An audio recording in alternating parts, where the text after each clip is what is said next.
స్వదేశంలోనే ఆ వాళ్ళ మానవ వనరులను వినియోగించే కార్యక్రమం మొదలు పెట్టాలి. కానీ ఉన్నట్లుండి ఇవాళ విదేశాల్లో అమెరికా కావచ్చు, ఆస్ట్రేలియా కావచ్చు, అనేక దేశాల్లో వెళ్ళి ఉద్యోగం చేస్తున్నవారు అక్కడ రమారమి వాళ్ళ కుటుంబ ఖర్చులు, వాళ్ళ అవసరాలు, నిత్యావసరాలు అన్ని సరదాలు అన్ని పోను రమారమి $60,000 వెనకేసుకోగలుగుతున్నారు.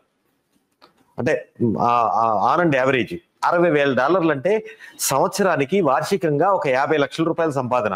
ఆ 50 లక్షలు తన జన్మభూమి కోసం తన తండ్రికి తల్లికి పంపిస్తున్నారు. వాళ్ళు ఇక్కడ రియల్ ఎస్టేట్ మీదో లేకపోతే ఆస్తుల రూపంలోనో, నగదు రూపంలోనో, బంగారు రూపంలోనో వాళ్ళ కుటుంబ అవసరాలకు ఖర్చు పెట్టుకుంటున్నారు. తద్వారా వృద్ధి జరుగుతుంది, కుటుంబాలు వృద్ధి చెందుతున్నాయి, మన జీడిపి కూడా పెరుగుతుంది. కానీ ఉన్నట్టుండి 50 లక్షల సంపాదన ఇక్కడ కుటుంబ అవసరాలు పోను జరుగుతుందా స్వదేశంలో? అయితే ఇప్పటికే మీరు అన్నట్టుగా గత 5-6 సంవత్సరాల నుంచి అమెరికా నుంచి రిమిటెన్సెస్ తగ్గుతా ఉన్నాయి. ఎందుకంటే ఇక్కడ ప్రాపర్టీ అనేది చాలా విలువగా మారి ధరలు బాగా పెరిగిపోయినాయి వాళ్ళ డబ్బు చేయబట్టే. ఇలా భూముల ధరలు ₹1,00,00,000, ఒక ఎకరానికి 5 కోట్లు, 4 కోట్లు, 10 కోట్లు అంటే స్థానికంగా ఉన్న ప్రజలకు అసలు భూములు దొరకలేవు. స్థానికంగా అవసరాలకు ఈవెన్ ఒక ఇల్లు కట్టుకునే వారికి కూడా ఇల్లు స్థలం దొరకలేనట్టు పరిస్థితి ఉన్నది. ధరలు బాగా పెరిగిపోయినాయి అమెరికాకి.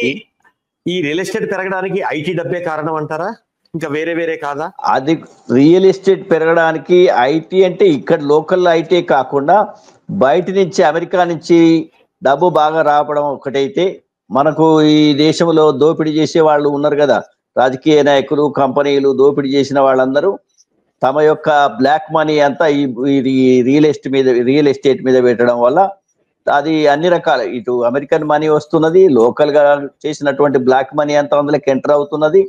తర్వాత ఇక్కడ ఉన్నటువంటి టెక్నోక్రాట్స్ వీళ్ళు కూడా వాళ్ళ డబ్బును భూమి మీదనే పెడతా ఉన్నారు. కాబట్టి దానివల్ల ఇవాళ భూముల రేట్లు బాగా పెరిగిపోయినాయి. మామూలు వానికి భూమి దొరికే పరిస్థితి లేదు. రైతు ఇవాళ భూమిని కొనే పరిస్థితి లేదు. రైతులు అమ్ముకుంటున్నారు కానీ కొంటలేరు. ఫైనల్ గా ట్రంప్ తీసుకునే ఈ నిర్ణయం కేవలం బెదిరించడానికి మేకపోతు గాంభీర్యంగా అభివర్ణిస్తారా, లేదు ఆ బిల్లుని ప్రతిపాదించి నిరోధించే చట్టం బిల్లుని ప్రతిపాదించిన బిల్లుని అమలు చేసి ఈ రుసుమును కూడా తగ్గించకుండా $1,00,000 ఉంచుతారా? బెదిరించడానికే, అమలు చేయడానికే?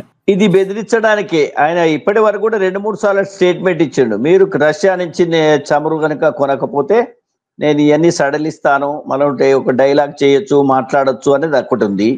రెండవది అంటే అల్టిమేట్ గా ఈ హెస్ టు గో డౌన్. ఇంకో 1 or 2 years ఏమైతుందంటే అమెరికన్ ఎకానమీ బాగా క్రైసిస్ లో పడుతుంది.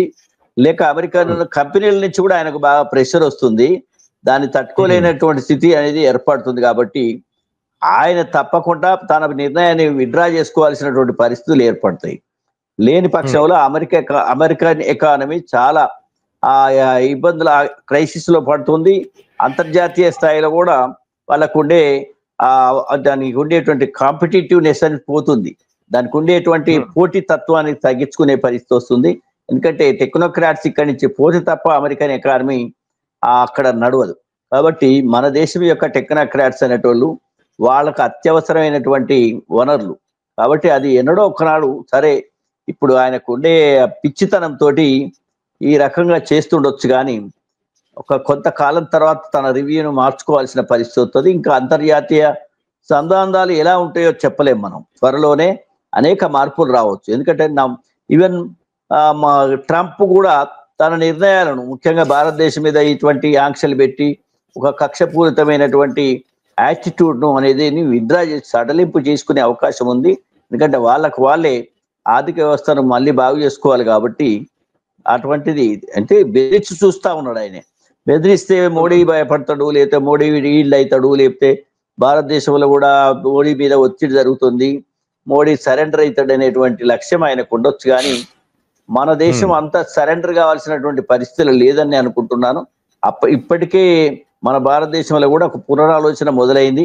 మన దగ్గరనే కూడా మనం ఇవన్నీ డెవలప్ చేసుకోవాలి. మనం ఈ దేశాలపై ఆధారపడి ఉండడం కరెక్ట్ కాదనే ఒకటి పునరాలోచన అటువంటి పరిస్థితులు ఇవాళ ప్రభుత్వాలు కూడా అటువంటి నిర్ణయాలు, అటువంటి ఆలోచనలు వచ్చినట్టుగా మనం రిపోర్ట్స్ వస్తున్నాయి. కాబట్టి ట్రంప్ తన నిర్ణయాన్ని మార్చుకునే అవకాశమే ఎక్కువ ఉందని నేను భావిస్తున్నాను. థ్యాంక్ యూ అండి వెంకటనారాయణ గారు. నమస్తే. ట్రంప్ తీసుకున్న ఈ ఉత్తర్వులపై, H-1B వీసా ఉత్తర్వులు రుసుముపై మీరు చక్కటి విశ్లేషణ అందించారు. Thank you very much. Thank you. నమస్తే. హలో, తెలుగు రాజ్యం ఛానల్ చూస్తున్నారా? సామాజిక రాజకీయ జీవన చిత్రణే తెలుగు రాజ్యం. అతిశయోక్తులు అసత్యాలు ఉండవు. రాజకీయ కోణం కాదు, ప్రజా కోణమే కొలబద్ద. తెలుగు రాజ్యం వీక్షణ మీ ఉత్తమ అభిరుచికి నిదర్శనం.